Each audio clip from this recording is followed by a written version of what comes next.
This is the Greg Bedard Patriots Podcast with Nick Cavins.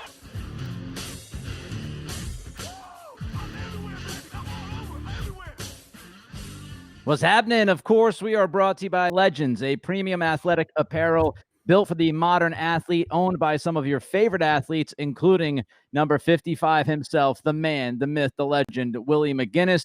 Greg, let's jump right into this Jets game from Sunday. It was a win, but I think a lot of people felt like it wasn't necessarily a good win. Explain why.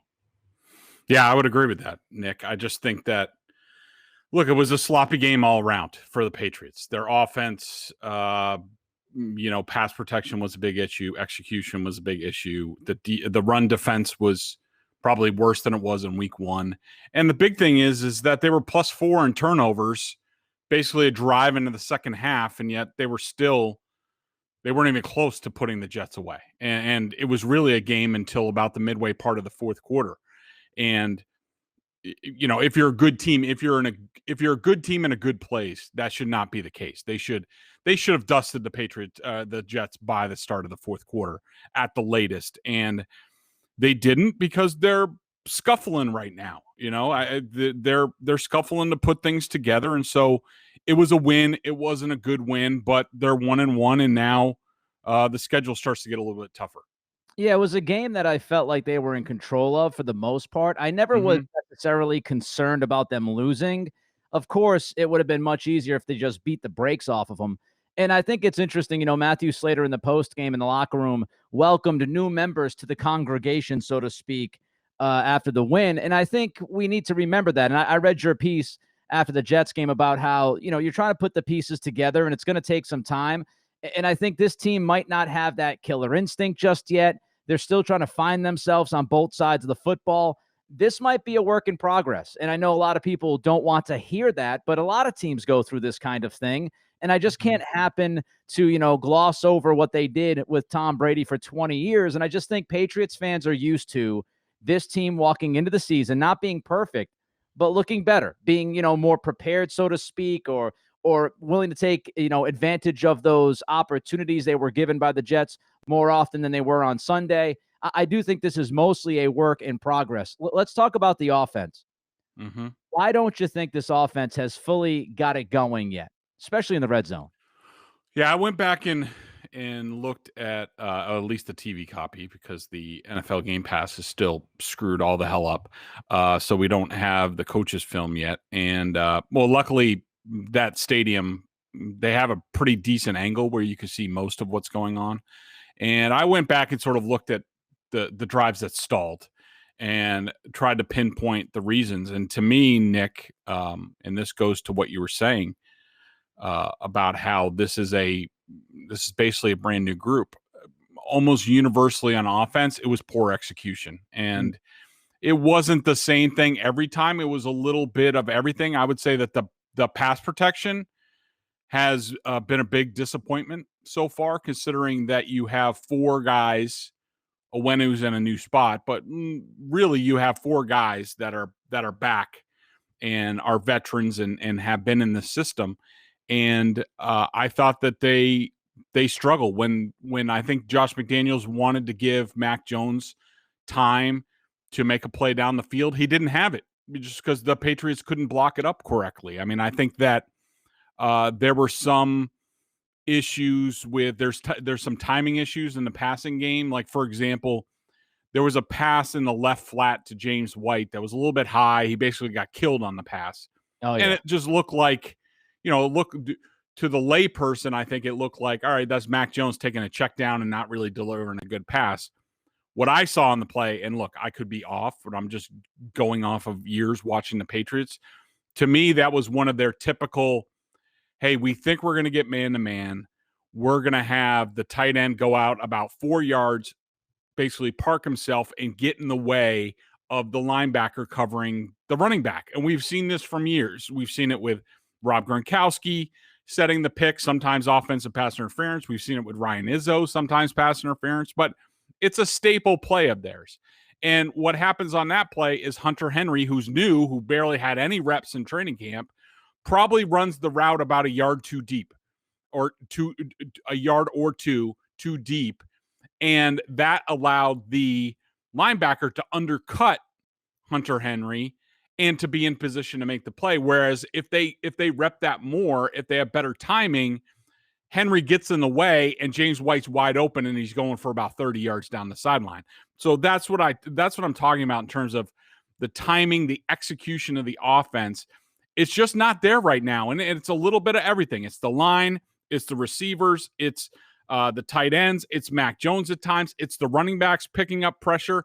It's just, it's not nearly where it's going to be in about a month's time. But this is what we're talking about. People have to have patience. You can't go back to the Tom Brady Patriots and be like, well, why aren't they doing that? It's a completely different team. You have to erase that from your memory. And everybody's talking about Mac, and we'll get to Mac a little bit later, but everybody's talking about his yards per attempt and those numbers. I think it's a combination of factors, and you just touched on a lot of it, Greg. There was a lot of pressure on Sunday. The Jets were getting after Mac Jones. The offensive line protection wasn't good enough. And then I think it's also Mac, he's been told throughout the preseason, he's been taught to take the checkdowns. And I think at times when you start taking those checkdowns, especially when you're getting pressured, you might take those checkdowns before you actually look at something that might be available to you.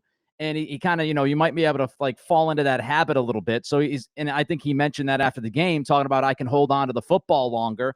I think he's kind of created this habit from time to time of, oh, all right, here comes the pressure, check down, not trying to make a play. At times that works well because if you try to make a play and extend it and Mac's not a superior athlete, you can get into trouble. So I think he tries to play it a little bit safe, which I would rather have him play it safe than get burnt over and over and over again. I want to ask you about two things. First of all, the execution. You had two plays in mind, and you just dialed up the James White play. And I remember that play because White got shellacked. Yes. But a lot of people are going after Josh McDaniels. And when you look at this offense on film, Greg, you think McDaniels has dialed up some nice plays. You mentioned a 2nd and 16 to Nelson Aguilar in this game on Sunday. You mentioned a 3rd and 14 to Jonnu Smith on Sunday.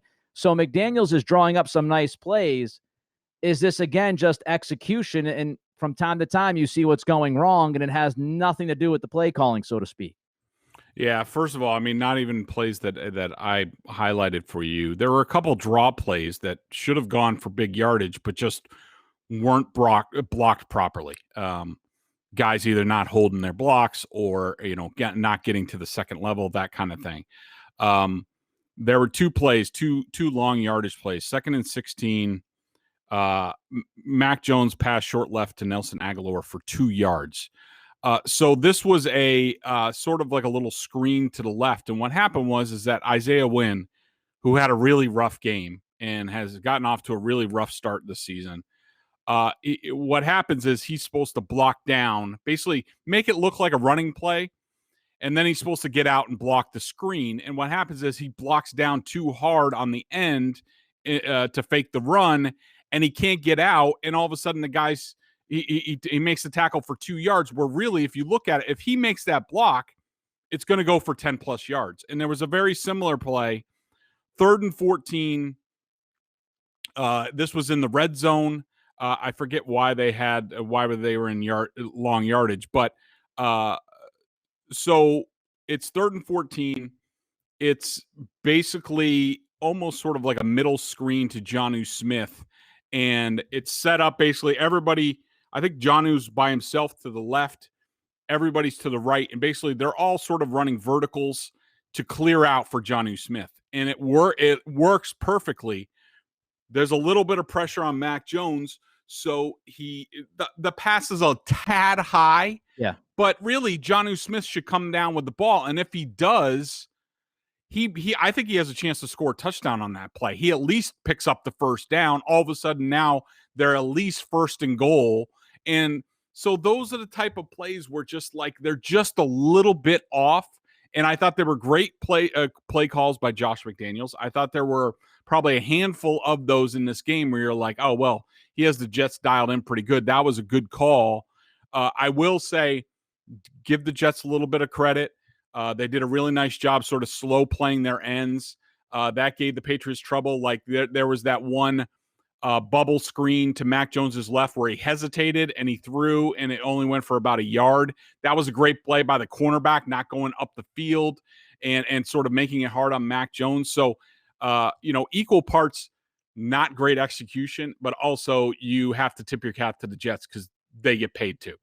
It seems like a number of these things are fixable in due time. And these are kind of correctable mistakes where you get the film out and you say, all right, Isaiah, don't block so hard on the fake run. Get out there, recover, and make sure you get the block in front of Aguilar so he can pick up some damn yardage. Same thing with Hunter Henry. Hey, Henry, you ran this a yard or two too deep.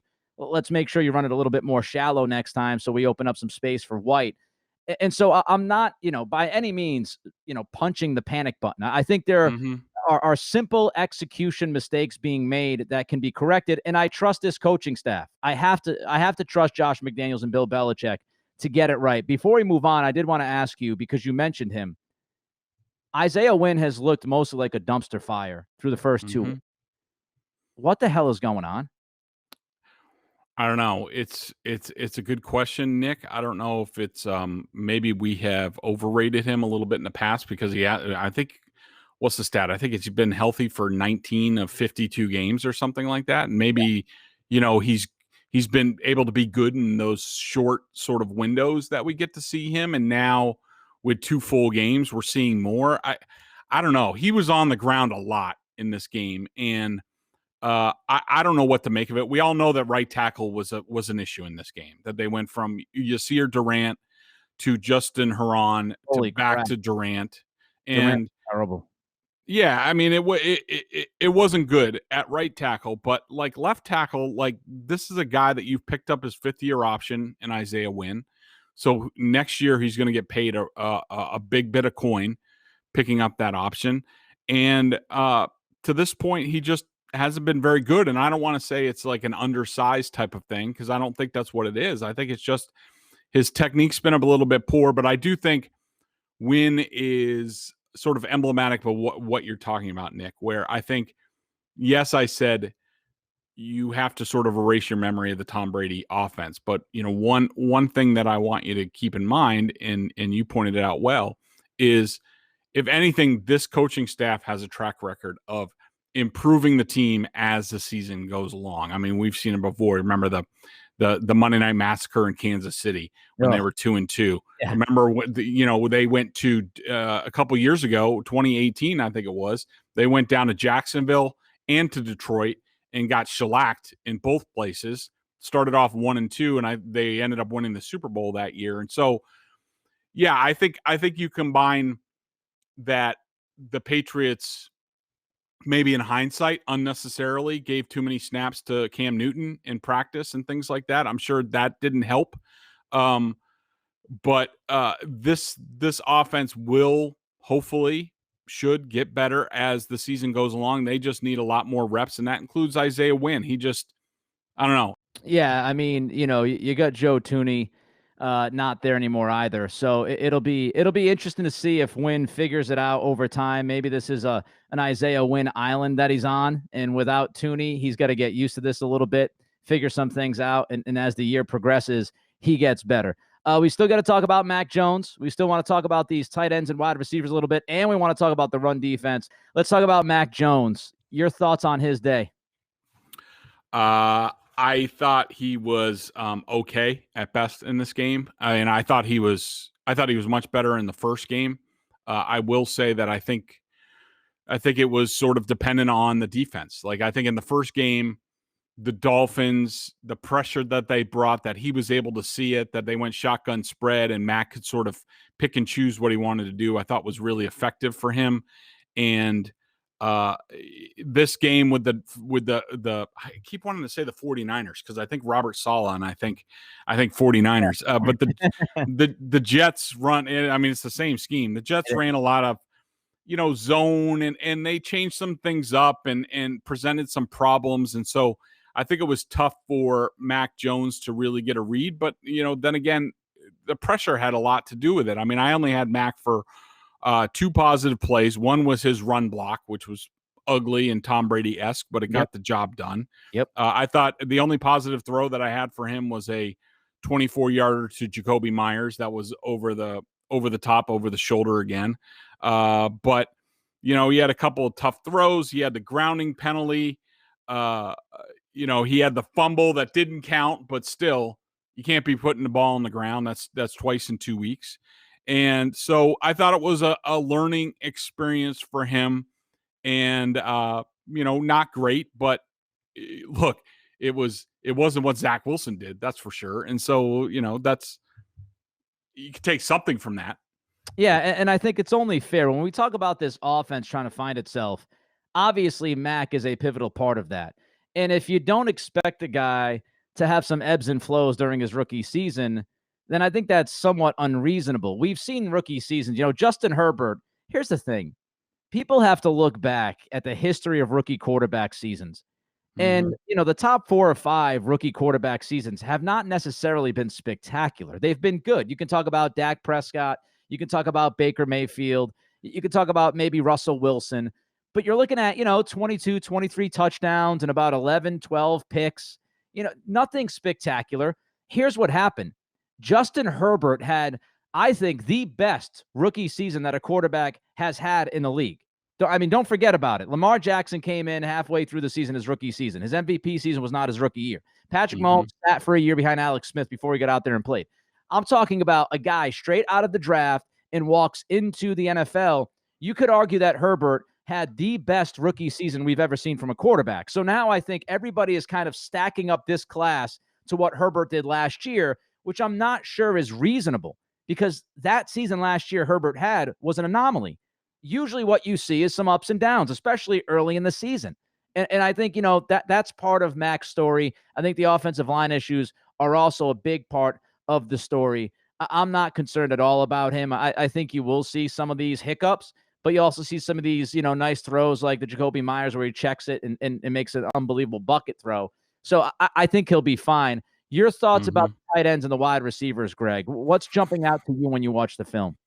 Yeah, I see a group of the new guys. Look, Jakobi Meyers is Jakobi Meyers, and he knows what he's doing, and you could tell. I just contrast what Jakobi does and how he looks on the field to Nelson Aguilar, Kendrick Bourne, Hunter Henry, Johnny Smith. I see those 4 guys. They're not playing fast.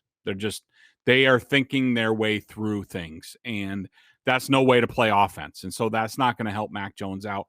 And again, that's another thing that's going to be better in the second half of the season. And so I think that's going to be one of the big things on the coaching staff is how to get these guys to play better. And really, Nick, that only comes with playing more and more together and seeing more on defense. When they go out for a pass pattern, how's the defense doing? How did I react? Then watching the film, making the corrections, going out on the practice field and doing that. That's going to take time week after week doing that. And they're just not at that point yet. And I think it's unrealistic to be there. But I think that's another sort of example of how this team is going to get better. People just have to be patient. It's just, you have to be. And patience is not a strong suit for New England fans and people from New England, as we both know. So, I feel like we talked about this last year when the team was, not nearly as good and there were issues. And of course, they had the 7-9 finish. Everything is being stacked up to the Brady years. Everything is going to be stacked up to, 3, 4, 5 years.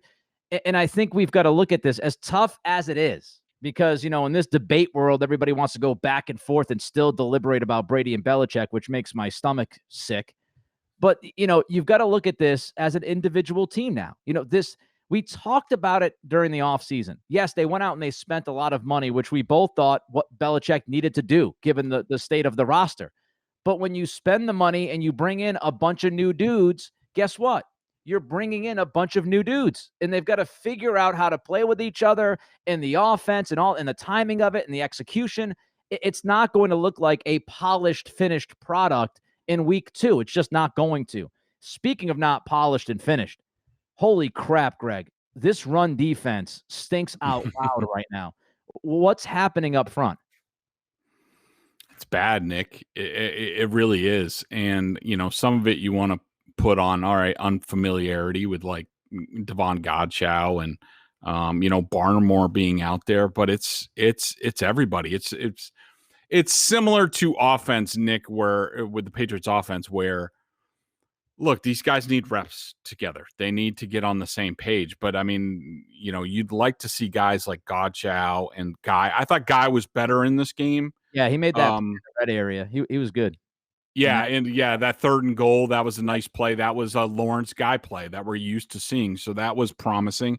But I mean, I had the whole defense for about 10 blown gaps in this game, which is them just getting either shoved out of it or going in the wrong one. And it's very disjointed. Godchaux's been a big disappointment so far. I mean, look, even, Matthew Judon had a big second half, but even he had some issues on the edge with the run and also containing the pass rush. And I thought Bentley made some really good plays in this game, but he also had a lot of rough plays where, he's just in the wrong gap and guys are running through and running free. And Nick, the thing that's disturbing is you're talking about two opponents in the Dolphins and the Jets who really aren't that good on offense, on the offensive line. Yeah. And if they're having these issues, what are they going to do against the Saints, who have some high-priced guys in the offensive line? The Bucs, of course, have some really good players on their offensive line. I mean, even though I think they've always been a little bit overrated, but those two lines are certainly a step up from what the Patriots have played the first 2 weeks. And so, look, I think the onus is on the coaching staff. They need to get this stuff cleaned up. And, if Godchaux's not getting the job done, put Carl Davis out there. Like, they need to figure out what personnel they're going to run. And, it doesn't exactly, I'm sure we'll get into it a little bit more, but it doesn't exactly bring a lot of confidence that you bring a guy off the practice squad like Tashawn Bauer, and he's playing a ton of snaps early, and Josh Uche's standing there on the sidelines picking his rear end. And so I just think they have a lot to figure out up front. And until they get figured out, I think this team's going to have trouble pulling away from a lot of opponents, just like they have in the first 2 weeks. Look, I don't think the run defense has been good. As I said, it has stunk out loud. But how much credit do you give to the looks in that first half specifically? It looked like the Patriots decided to play a lot of coverage against Zach Wilson and, force him to kind of be patient. And then eventually the inner clock was going to start working and he was going to, make a play that he would regret. So how much of the run defense, I don't want to say by design, because you don't walk in and go, hey, let's give up a bunch of run yardage. But how much was it them playing coverage and not necessarily being aggressive up front and allowing Wilson to make some of those mistakes? Yeah, I mean, I can see that. I mean, the Jets went a lot with a lot of two tight end looks, and so that involved, Duggar and Phillips being out there. But really, especially most of the game until it got into doubt and the Jets had to throw the ball, the Patriots were putting out a lot of three-man lines. They brought out three defensive linemen. They'd have Hightower on one edge. They'd have Judon on the other. They'd have Bentley at linebacker, and they'd bring Duggar into the box. I don't think that's going very light. It's not like they were backing up and just like, oh, look, we're just going to give you the underneath stuff. And they still defended the run. I just think they did it really, really poorly again. And when you're putting three defensive linemen out there, and that includes, I guess, Dietrich Wise, because this is going to be a thing apparently. They're going to need to play better. You expect to play the run, and probably, Nick, the Patriots probably made that decision because they were like, this Jets offensive line is awful. They got George Fant at left tackle. They got whoever at right tackle. Like, I don't even know who's on the inside. They're so bad. So we can go light because we're gonna win at the point of attack. And guess what? They lost. They lost big time. Yeah. And against a better opponent, against a better quarterback, they don't get 4 interceptions. That play up front might have decided this game. All right, one more thing before we move on to 3 up, 3 down. Talk about some of this Patriots defensive pressure they created late in this game. Bauer playing as much as he did, especially over Uche. Why? The only thing, Nick, that I can think of is like, because the role that they had him out there, it's his length and his ability supposedly to play the edge against the run. And they just think, for whatever reason, they think Josh Uche is not good enough, even though he is a little bit undersized, but he has longer arms. And I just don't get it. I mean, I know a lot of, like Judon, a lot of Uche's production in this game came in the second half when the score was helping the Patriots defense. It allowed them to pin their ears back a little bit more. But look, I don't understand it. This guy just got elevated from the practice squad. Josh Uche's been out there the whole time, all during training camp.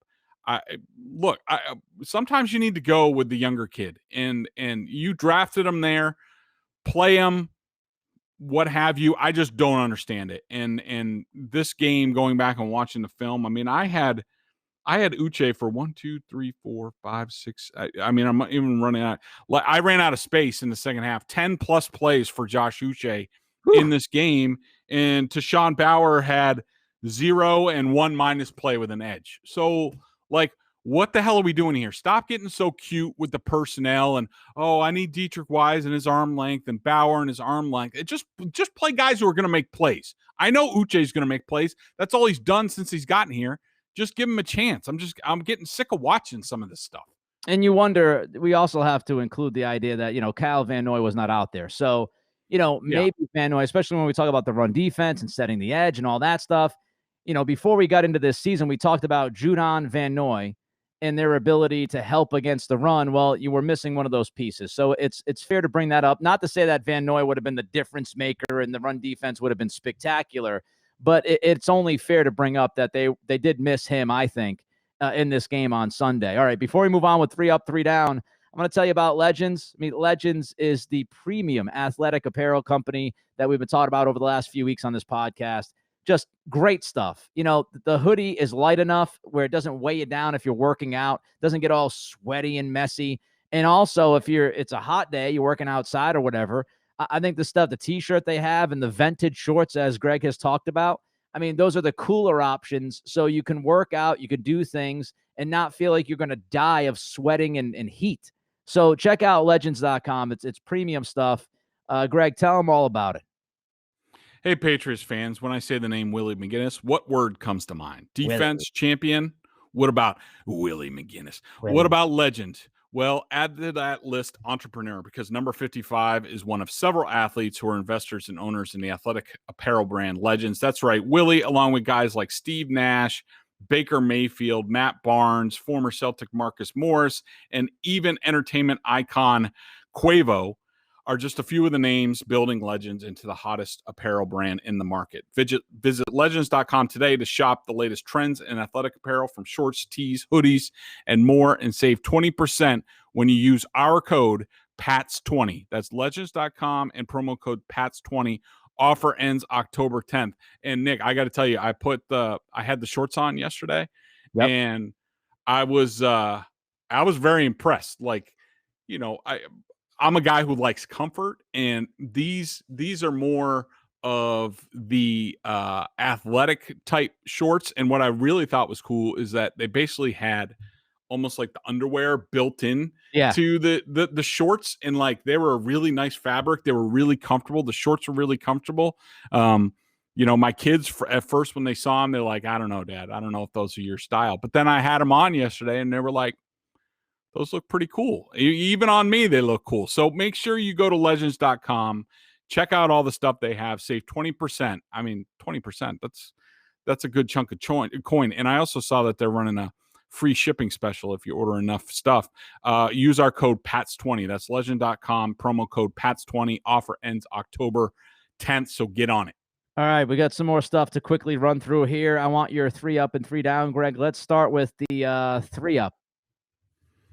3 up. I'm looking. James White is my number 1. I just thought that James White looked like James White from a few years ago. It was awesome to see. I know it was tremendous. I thought that he brought a calming influence to the offense, and look, I'll just say it right here, because I know I already heard this after the game from the black community, the losers that just wait, and they're like, they wait on the game, and they're like, oh, what take did you have like 3 months ago? Did I have James White on my early versions of the 53 getting traded or released? Yes, I did. And I do not take that back for 1 second, because that's what was on film last year.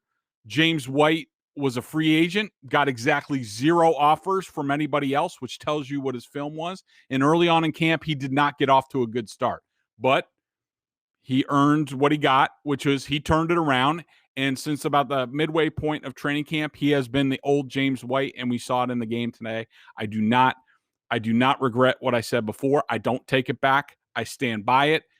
White was not good when I put that. He's better now, and he was great on Sunday. Who's your number 2 guy? I went with Damien Harris. We'll stay in the backfield. I thought he was tremendous. His touchdown run was, awesome. I had him for breaking 5 tackles on that one play. I think I had him for 7 broken tackles overall in the game. I thought he obviously learned from his fumble the week before, wanted to sort of atone for that, and I thought he did just on that one play. Yeah, that touchdown run was just tremendous. Your third and final up for this game. Josh Uche. Play the dude. Play the kid. Play him. Play him. 10 positive plays. Like, I had him for, all right, he had a couple of iffy plays against the gap and on the edge, but dude, this defense needs playmakers. The kid is a playmaker. He's fast. They need more speed in the front 7. We talked about that last week, about how they look slow. Play faster. Put the kid out there. Let's go to the down category. I could probably guess some of these names given your earlier comments, but who's your first down? I'm just gonna say right tackle overall. Between Durant and Herron, I didn't think either of them were very good in this game, and that's going to need to be a lot better. Next, Isaiah Wynn. Yeah. Just it's not good enough, not for a left tackle in this league, and against the team that really doesn't have that great of edge players. We knew we talked about last week, the tougher matchup was going to be at right tackle against Jonathan Franklin Myers, and that did play out. But that means that the left tackle needs to clean up, and Josh McDaniels obviously thinks that Isaiah Wynn and his athletic ability can be an asset in the screen game with the receivers and the running backs and the draws, and he just wasn't executing well enough. Another part of that story, since we got 2 on the offensive line there in the down category, which I would agree with, another part of the conversation, if in time this offensive line continues to disappoint us, let's not forget, the offensive line was mostly a 2-man operation last year from a coaching standpoint, and one of those 2 are gone now. So, that might be something to keep an eye on. Your last person on your down list, Greg. Yeah, I keep going back and forth on this, Nick. I'll just tell you some of the people that are in the running. Juwan Bentley, he had a plenty of plus plays. He also had a bunch of minus plays. I think that, Dietrich Wise didn't do much in this game again, because guess why? Because he's being played out of position, just like we've been talking about for 3 years now. I think Godchaux had a tough time. No one was really brutal in this game, Nick. So I think I'm going to go. I'm going to go with Godchaux, just because of the run defense, and that's what he was paid for, and he's not holding up well enough. So he's my number 1 guy that has to be better next week. And Bentley's going to be somewhat of a polarizing guy, because I saw a lot of reaction on Twitter saying he was playing really well and he made plays, and in your eyes watching the film, he also had some mistakes that could catch up. So interesting. Yeah, it was like 50-50 for him. It was 50% good plays, 50% bad plays. Obviously you'd like him to be a little bit more consistent. Are you buying or selling the Patriots pressure we saw on Sunday in that second half? I'm not ready to buy yet. I'm not saying I'm selling, but I'm not buying, because you should do that. When the score gets out of whack, you should be against a crappy line and a rookie quarterback. And by the way, one thing before we get going, one thing I wanted to say, the first 2 interceptions I did not put on Zach Wilson. I thought that Corey Davis, who is a guy that a lot of Patriots fans wanted the Patriots to go after in free agency, I thought that he stopped running on the first route, where if he kept going across, which I think what Zach Wilson wanted, but all of a sudden he realized that that Corey Davis was stopping and there was pressure coming, and Zach Wilson, there wasn't really anything else he could do. So we tried to give him a chance, and it just didn't work out. I thought that was a poor route. I thought the second one, Zach Wilson thought that Corey Davis was going to flatten out and go to the sideline. Instead, he came back towards Zach Wilson, and that's why the throw was a touch high and went off Davis's hands. So I just wanted to point that out. But as far as the pressure, I want to see them put pressure on when the game's in doubt, or when the game, we're not sure who's going to win. When the game's over in the second half, fourth quarter, anybody can put pressure on them. All right, let's jump to the BostonSportsJournal.com member question of the day. $39.99 on their annual plan. Of course, if you're listening to this, you're a Pats junkie, which means a membership at BSJ gives you access to a ton of video analysis Bedard does on the coach's film and direct access to him in weekly chats. Budman326, Greg asks, is Wynn a sneaky draft day bust? I never used the term bust, and that the Patriots picked up his fifth-year option would lend you to believe that he's not. But I will say this. I would say he's more in the Sony Michel category than anything, which is, is he a good, serviceable pro? Yeah. Is he exactly a first-round talent in terms of what he's put out there in, 21 games out of 54 now? I would probably say not. So I don't think he's a bust, but this is a big year for him. I mean, he needs to stay on the field. He needs to play a lot better than he has to this point in the season. Or else we will start having those same conversations that we had about Sony Michel. We'll be having about Isaiah Wynn. It's not a good start to the season for him, but like we said, and this goes for the team as a whole, they need to be making a lot of improvement as the season goes along. And I expect Wynn to get better. I've always thought he's a solid player, but we'll have to see how he does the rest of the year. Jets officially in the rearview mirror. Coming up next, we got the New Orleans Saints. After week one, you thought, that's going to be a tough one. After this past weekend, you're thinking, maybe this won't be so tough. We'll preview that game coming up. Famous Jameis showing his face against the Patriots this week. Until then, he's Greg, I'm Nick. Till next time, be good. We'll talk to you.